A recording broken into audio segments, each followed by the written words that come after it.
America's economic pressure is no longer hiding in trade charts.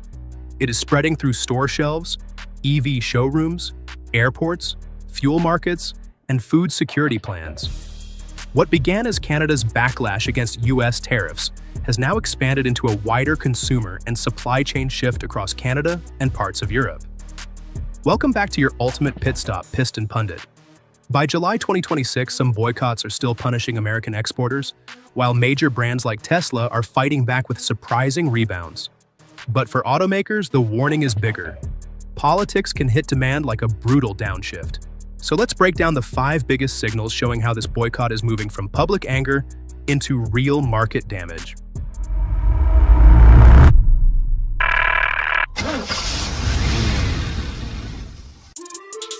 Number 5. Tesla Rebound.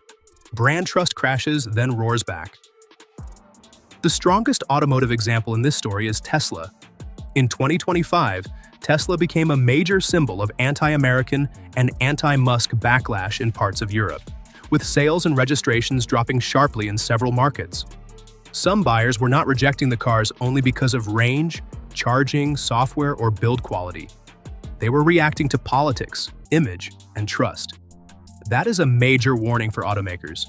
Even strong products can lose momentum if the brand becomes controversial. But by July 2026, Tesla's story had shifted. Record second-quarter deliveries, helped by Europe, showed demand could recover when fuel prices, EV incentives, fleet electrification, and softer backlash support the market. Brand trust can fall fast, but demand can rebound quickly. But Tesla is only the showroom version of this story. The next example shows what happens when a boycott hits the shelf directly, and the damage is much harder to ignore. Number 4. Canada's alcohol hit, US brands lose shelf power. The clearest proof that the boycott had an impact came from Canada's alcohol market. In the second quarter of 2025, US spirits exports to Canada fell 85%, dropping below $10 million.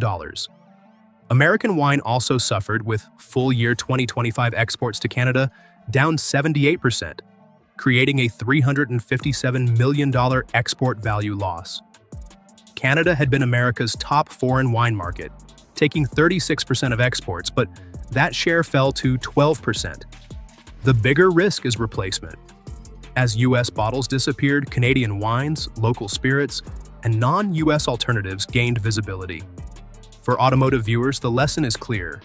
Loyalty matters, but availability, price, and trust can quickly change buyer behavior and reshape demand long after disputes cool down again. And when consumer choices start changing, the ripple does not stop at stores. It can move into travel, tourism, and transportation demand, which brings us to a major World Cup warning. Number 3. World Cup surprise, hype fades, crowds still roar. The World Cup travel story became more complicated by early July 2026. Earlier reports suggested Seattle was seeing weaker than expected demand compared with the original tourism hype, especially because the city often benefits from nearby Canadian visitors through Vancouver. Seattle did lower its original economic impact expectations, and some businesses said traffic was below what they had hoped. But the final stretch also showed real momentum. The city hosted 6 matches, drew large crowds, filled fan zones, and earned praise for its atmosphere. So the takeaway is not collapse, but uneven demand. The tournament brought attention and civic energy, but not a guaranteed boom. For the auto industry, tourism still affects rental cars, ride-hailing, fuel use, parking, airport transfers, and downtown mobility. Before we go deeper, do us a favor and hit the like button, subscribe to Piston Pundit, and turn on notifications.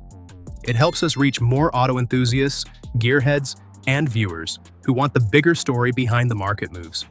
Now let's shift gears, because the next chapter shows this is no longer just about boycotts, sales, or travel. Canada is starting to build a much bigger sovereignty playbook. Number 2. Food security push. Canada turns boycott into sovereignty. Canada's food security chapter shows the boycott is becoming more than emotion. Ottawa is not simply reacting to tariffs or public anger. It is building a long-term sovereignty strategy. The National Food Security Strategy does not instantly cut U.S. imports, but aims to reduce exposure to border disruptions, tariffs, climate shocks, and supply chain breakdowns.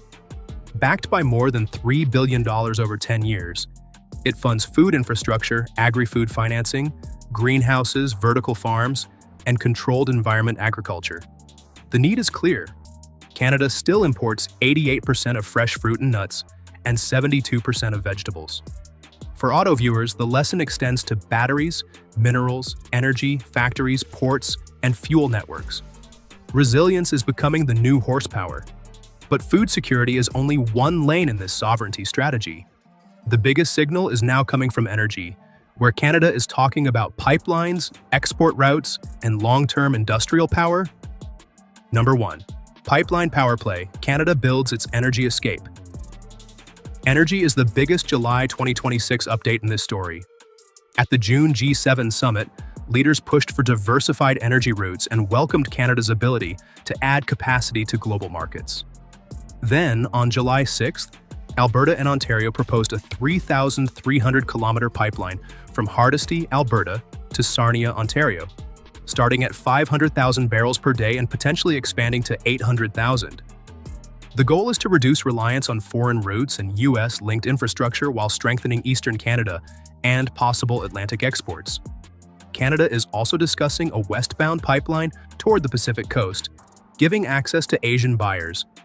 For automakers, energy infrastructure affects fuel prices, manufacturing costs, battery supply chains, freight networks, consumer confidence, and future vehicle choices across the market long-term. And that is why the final takeaway is bigger than one boycott, one country, or one industry. This is becoming a realignment story, and the auto world is right in the middle of it. Verdict: beyond boycott, realignment now hits the auto world. The biggest takeaway is that this story is no longer about one angry market or one product category. Tesla showed how politics can dent brand trust, even when strong products later regain momentum. American alcohol lost serious ground in Canada. Seattle's World Cup experience showed that tourism demand can become uneven when national image and expectations collide. Canada's food strategy shows that Ottawa is trying to reduce supply chain vulnerability, not just complain about it. But the biggest July 2026 signal is energy. The Alberta to Ontario pipeline proposal shows Canada trying to turn political frustration into real infrastructure: steel, terminals, ports, pipelines, and export power. For the automotive world, this matters because vehicles do not exist in a vacuum. Automakers depend on energy stability, battery materials, trade routes, consumer trust, and political confidence. When those pieces shift, the entire market feels it through the chassis. So now we want to hear from you. Do you think this boycott is still temporary, or has the Canada-US trade relationship permanently changed? Could Canada's energy and food security strategy make it stronger in the long run? And should automakers be more worried about politics shaping buyer loyalty? Please share your thoughts and experiences in the comments below. We love to hear from you. For the latest updates on the automotive world and more in-depth analysis, subscribe to Piston Pundit and hit the notification bell. Thanks for watching and see you next time. You can now check out any of the videos on the screen. There's plenty more to explore.